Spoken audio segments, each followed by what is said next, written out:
Hello, and welcome to episode 44 of Intercultural Insiders. My name is John McGraw, and I help newcomers, expats, and businesses connect across cultures to succeed in less time and pain. I am the founder of Hyaku Coaching, which is dedicated to helping you create your new pathway to success in a new culture. The purpose of Intercultural Insiders is to share the stories of people with intercultural experiences. So if you're feeling isolated or lost, you can hear something from the guests' experiences that could help you, even if it's just a reminder that you're not alone. Today is part two of a fascinating conversation with Daniel Bodonyi, who is the founder of Motivating Manager and is an expert in managing multinational teams and connecting across cultures as a leader. And certainly, I'm really looking forward to getting into part two with him with that. But I thought I would talk a little bit about an experience that I had yesterday. As I mentioned last week, I was going to do a talk for TNO, the neighborhood organization, about the power of communication and networking, which I did yesterday. And I really enjoyed the session. The participants had a lot of great questions, gave a lot of feedback on some of the challenges that they find in connecting with people after moving to Canada and finding how things work here. And it gave some tips on networking and some basic ideas about some values in Canadian culture and how they affect first time communications. And I had a great question from one of the participants. And I say it's a great question because I think it's something that's very common. That's a feeling that all of us have when we move into another culture. And I think this can apply to even those of us who haven't had that experience yet of going to another culture. But when we go into a new situation that we're unfamiliar with. And this participant, she asked me, is there any video that I can watch? If I make mistakes about how to take back mistakes. And she was expressing concern about, well, making some cultural mistakes, whether it was a mistake with the particular English that she uses, or in terms of perhaps things like personal space, maybe getting too close with someone or touching them on the shoulder, which again can be very common in other cultures, but in a Canadian environment, particularly in a corporate environment, could lead to an HR complaint. And she was very concerned about this and very nervous. And I had to give her credit because she also turned on her camera when, and some of the participants were quite reluctant to do so. And I think that's was a credit to her, to having that courage to be on camera and to ask such a question like that. And it made me reflect on my own experiences when I moved to Japan. And I think any of us, as I said, who have had that experience of going to a new culture, especially when it's our first time outside of our home culture, can remember that sense of no longer losing your sense of identity in the sense of being a competent, fully capable adult, and that you have control over your destiny and that you can express yourself fully. Clearly, that occurs when there's a language barrier, but even in situations where you speak the same language, many of my clients or newcomers that I speak with whose first language is English can even encounter that here in Canada, simply because of the different ways we communicate compared to some other cultures. Canadians may seem less direct, or depending on your culture, maybe more direct than you're used to, because it is a sliding scale, for example, or in terms of how to address someone formally or informally, or how to understand feedback or give feedback in a way that's going to be understood, but also isn't going to offend the other person. And that can be a very tricky balance if it's something you're not used to. And I think that I remember all of those kinds of things in Japan. And my advice to her is the same advice I would give to anyone, which is simply just when you realize that you've made some kind of error, some kind of mistake, just speak up about it right away. Admit your mistake and just say, I'm sorry, I for doing this. I'm used to things being different in my culture doing this. And just, I think if you are honest and come out about it right away, then that is the best practice. This reminds me actually of a previous conversation with one of the previous guests, Anam Halim, who mentioned a similar mistake when he had sent an email to one of his colleagues about have a great weekend, when the person was going on vacation, and the other person had interpreted it as being a passive aggressive message that maybe it was about that he hadn't sent in a report, because his reply was, well, don't worry, I'll take care of that report soon. So Anam realized that he had made a faux pas, made a mistake there that could affect the relationship negatively, and he connected with his colleague and just explained, look, I honestly, all I meant was just have a great weekend. I'm sorry if you interpreted that way, and smoothed it over. And I think that when you are honest like that and you own up to any mistakes that you make, then that can make the relationship stronger. So just be open to apologizing along with listening and paying attention to what's going on, and you can learn these things as time goes on. Certainly, being aware of the culture and adapting is always important, but just being humble and admitting to your mistakes. And I'm sure that Daniel would probably agree in the same way. And speaking of Daniel, just a quick introduction for those of you who may have missed part one. Daniel is a seasoned intercultural expert and founder of the leadership development program, Motivating Manager. So Daniel is a Hungarian who has lived and worked in 6 different countries, and he shares his fascinating journey of learning leadership through his own mistakes and how he's now helping others avoid the same pitfalls. So some of the things that we talk about in today's part, we continue about discussing learning from communication mistakes across cultures and what Daniel learned from those. We also get into discussing the Motivating Manager program. So Daniel's program is a live online community that provides support and challenges to its members, helping them experience different ways of being with others as leaders. And this program includes support group sessions, mastermind group sessions, master classes, and one-on-one mentoring sessions. And finally, talks about embracing the journey. Daniel reflects on his personal growth since his first intercultural experiences. And we'll hear more about what he has to say about that. Now, as always, this interview is pre-recorded, but as you can see from looking in the chat right now, Daniel is live in the chat. So please feel free to ask your questions and comment during the interview. Use this not only as an opportunity to learn from watching the video with Daniel and myself, but to also connect with him and connect with me and connect with the other audience members. If you comment and make yourself visible, then others can reach out to you, and it's a possibility to make connections. And this was certainly one thing that I talked about in the session at TNO yesterday. Networking is not just limited to specific networking events. It can come up anywhere, including participating in this show here. So I encourage you to start off by just posting in the chat where you're from, where you're watching us from, and get started from there. And feel free to interact with Daniel and myself.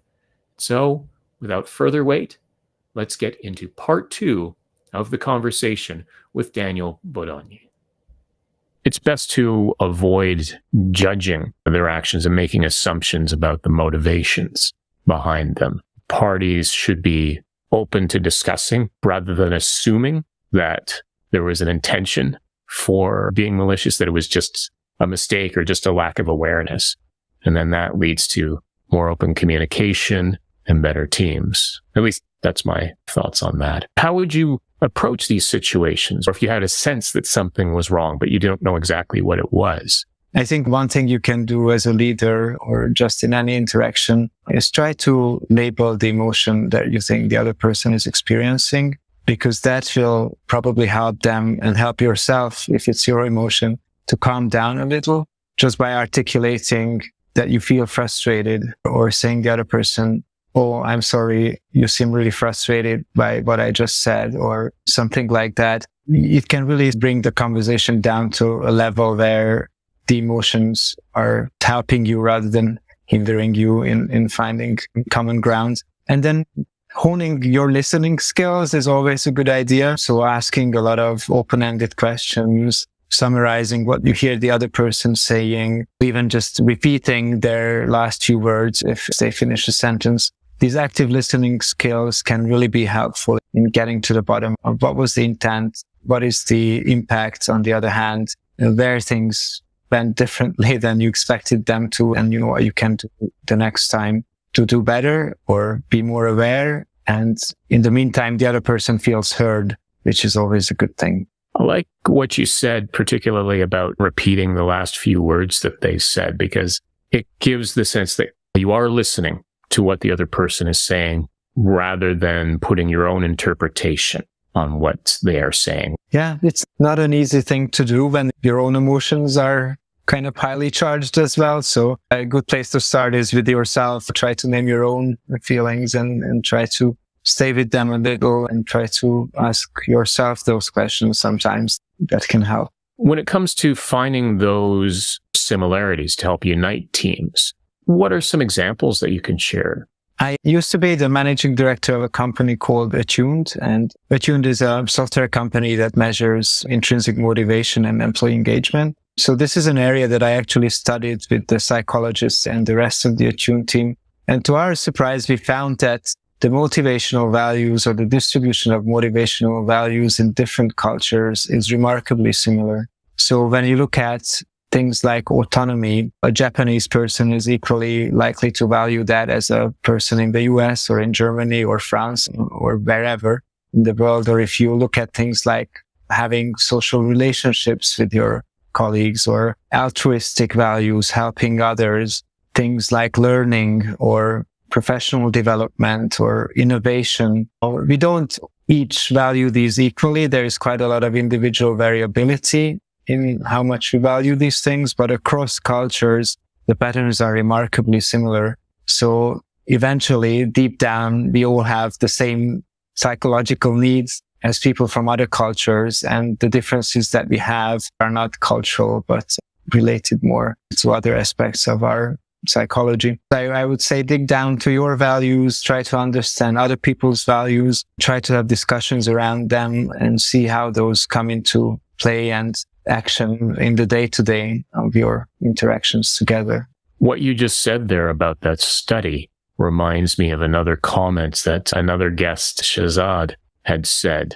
We all want the same things, but the ways we get there, how we express them are just different. A great way of putting it. Same with the earlier example on feedback. Most people in any culture appreciate being recognized, being appreciated, being praised, but not in the same way. So who they expect that praise to come from, how it's delivered can be very different from culture to culture. The whole idea of the golden rule versus the platinum rule. The golden rule being treat others the way you want to be treated, but the platinum rule is not everyone necessarily wants to be treated in the exact same way. Tell us a little bit about what you're doing with Motivating Managers. Motivating Manager is a live online cohort-based peer learning and mentorship community. So in the current cohort, we have leaders from Japan, from Germany, from the US, from El Salvador, from Hungary, many different countries. And in many cases, they are originally from other countries. So it's already a very international environment. And what we try to do is to act as a sort of peer support community. It's not so much or not only about sharing knowledge in a cognitive way, because that's not really how you change the kind of leader you are. We try to have interactions with each other in which we both support each other and challenge each other and experience different ways of being with others that will hopefully translate into different ways of being with others as leaders. So it's a mixture between a support group with mastermind group sessions, a sort of MBA program with master classes, which are built on my MBA curriculum, which I taught earlier, business school, and also one-on-one mentoring sessions. And a lot of times these intercultural issues do come up in the discussions, having so many leaders from different cultures. So it's something that a lot of leaders in the program experience and struggle with and are getting better at. In a safe environment where there can be open discussions so that you can take that with you into the real world. That's precisely the point, to have a safe environment where you can be vulnerable and you can have open discussions and not feel alone as a leader, which can sometimes be a really difficult and lonely position, even if you have a lot of experience in it. I remember you mentioning that you've just gone through the first cohort. Is that correct? That is right. Yeah. So this is the first cohort which I'm doing outside of the MBA program. And it's been very, very exciting. It's a great group of 20 people who are mostly senior executives. So we have C-level people, VP level people, founders, country managers, also a few first-time managers and team leads and people who aspire to be managers. So there's a good mix, but it's mostly people who have experience, have felt the pain, and they still want to improve their game because they're so committed to being the best leaders they can be. I think you are opening up a second course. There are two different courses of different lengths. That's right. So I'll have a shorter program which runs on the Maven platform on maven.com, which is focused exclusively on motivating and engaging team members. And this will be a 4-week live online cohort-based course, which I'm going to launch in the spring. So the waitlist is already open. And for the longer program, which I had just been talking about, motivating managers, 12 months long leadership program, I'm going to open up another cohort in the autumn. So the waitlist is also open to that one on motivatingmanager.com. What can you say about the differences between the 4-week course versus the 12-month course on motivating managers? So Motivating Manager, for the 12 months long-term course, it's a comprehensive program which covers basically everything that a people leader needs to be familiar with in terms of knowledge. And then we put a lot of effort into helping members to put these into practice as well through the mastermind groups and the one-on-one mentoring sessions. The shorter program, the 4-week program on Maven, is focused on just one of the 12 topics out of this 12 months program, which is a huge topic, motivating and engaging team members. It's also my favorite topic, the one I've spent most time studying. So I thought it deserves an entire course on itself, so we can really dig deep down into the bottom of all the complexities of human motivation and what leaders can do to motivate their teams. For that 4-week course in particular, what will they take away with them? They'll be able to turn around any team that's underperforming or is not motivated to do something that the leader feels they need to do, and help any person, including themselves, who is struggling with their motivation to do something. So it's really a skill set that gives you confidence that if ever you run into performance problems or motivational problems with a team member or your team, you have the toolkit from A to Z to know what to do about it, where to intervene, when to let things run their course, what are the things you can influence, what are the things you can control, what are the things you don't need to worry about because they're outside your control. The outcome, I think, is that sense of confidence that you can deal with very difficult and challenging leadership situations. Very exciting to see where that goes. So I'm curious, this is a question I sometimes like to ask my guests. What's a question I haven't asked you yet that you would like to answer? That's a great question as well. What I was thinking about before the show was to what extent I'm the same person as I was before these experiences, and where do I really belong? Do I really belong anywhere anymore, having all these different experiences? Okay. What can you say to that? I don't know if I have an answer yet. I feel like I've become so much of a richer person and I cherish all these experiences, but I feel homesick for many of these countries that I've lived in and that I'm not able to visit as much as I'd like to, particularly Japan, where I lived the longest and where I still have many friends. And every week I find myself daydreaming about a trip to Japan. and maybe moving back. And sometimes I feel like part of me is already Japanese and I can't find my place in Hungarian culture as easily as before living in Japan. So I kind of feel like I belong to all of these places a little bit. The world feels more familiar as a result of these experiences, but I also find myself a little bit more restless about staying in one place and wanting to visit all of these different homes that I've had. What does home mean to you? It's become difficult to define. I think it's where my loved ones are, but my loved ones are kind of all over the place. One of my sisters lives in the UK, another used to live in Denmark for a long time, another lives in a different town in Hungary, and many of my friends live in different countries around the world or even on different continents. Most of them live in Budapest, in Hungary, where I've moved back to and where I now live. So I feel this is 80% my home. But, part of my home is where all these other people are that I love and miss. Having all of these loved ones around different parts of the world, what benefits come from that? I really enjoy the access to different perspectives that this gives me.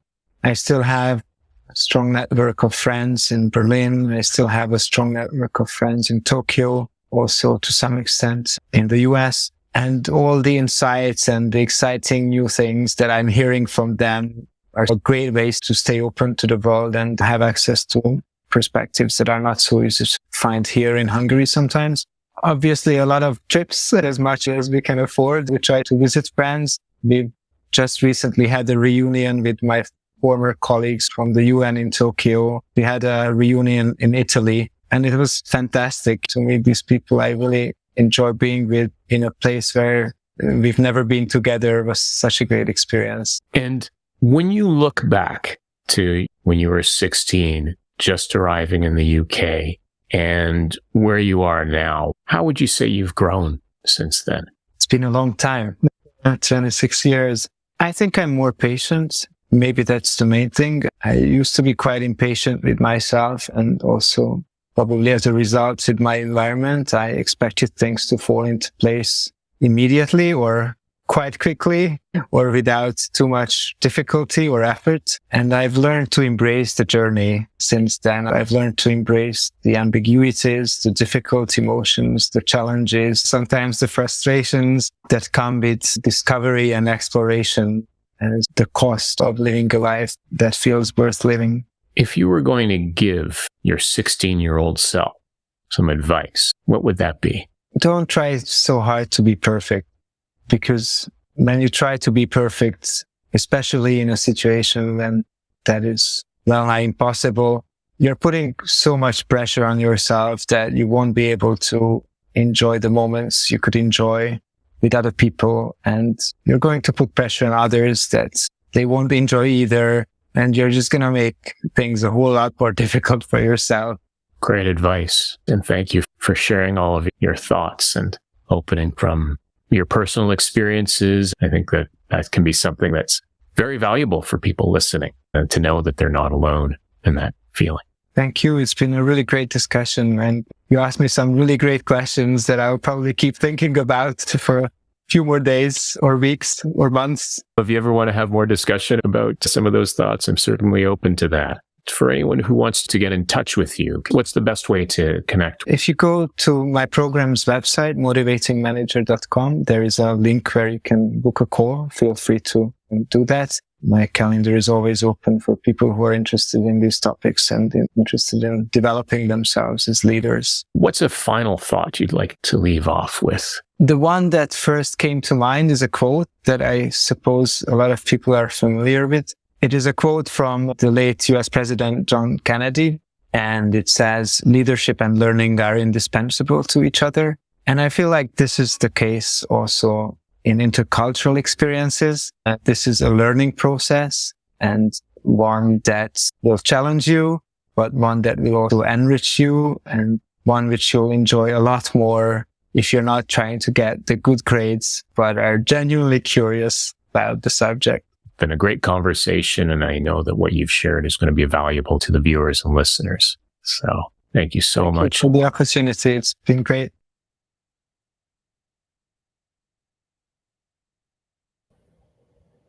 That was part 2 of the conversation with Daniel Bodonyi. And as he mentioned, his program, Motivating Manager, is available here, going to the Motivating Manager website. And there you can also find out some more information about the Maven course, which is the shorter course, which features only one part of the course, and the full 12-month program as well.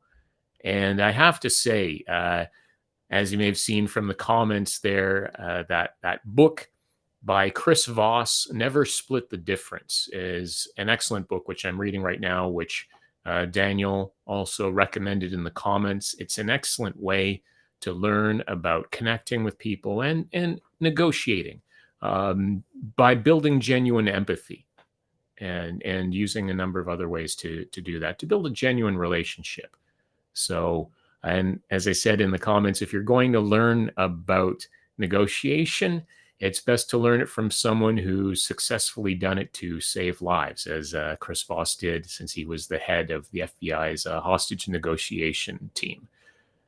So, with that said, I also thought I would bring attention to the information about Intercultural Insiders Info, which, if you're not familiar with already, is the official newsletter on LinkedIn for this show. You can find out more about upcoming guests and the topics that will be discussed. It's the best way to stay on top of what's coming up with Intercultural Insiders. And for those of you who prefer to watch or want to see past episodes rather than trying to dig through the content on LinkedIn, you can always go to the Hyaku Coaching YouTube website, which all of these episodes are streaming simultaneously live on the YouTube channel, as well as here on LinkedIn Live. But you can also go through all of the past episodes and watch them there. And if you prefer listening to shows while you're doing something else, whether it's being on a commute or working out, check out the Intercultural Insiders podcast, which is available on most major platforms, including Spotify and Apple Podcasts. The audio version is released on the following Monday. So that means that this particular episode will come out in audio format on Monday, September 18th. Subscribe, comment, like, keep up to date. Get these episodes on your device so you can listen to them at your leisure. And it has been a fantastic talk with Daniel Bodonyi.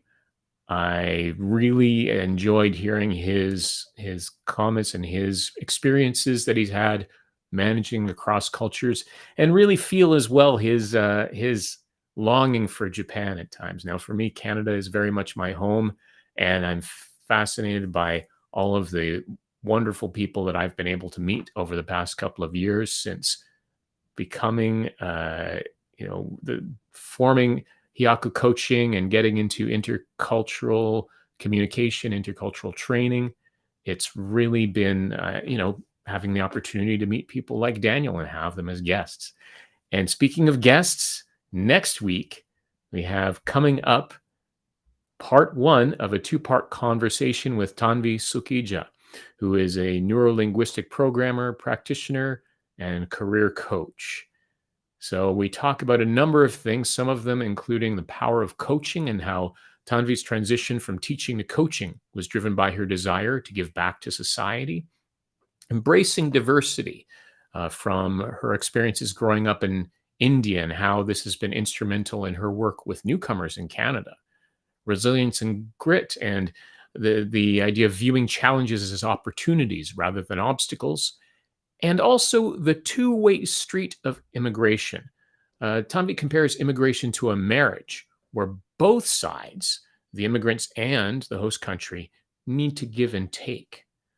So I encourage you to drop in for part 1, which is coming up next Wednesday, September 20th at noon Eastern Time.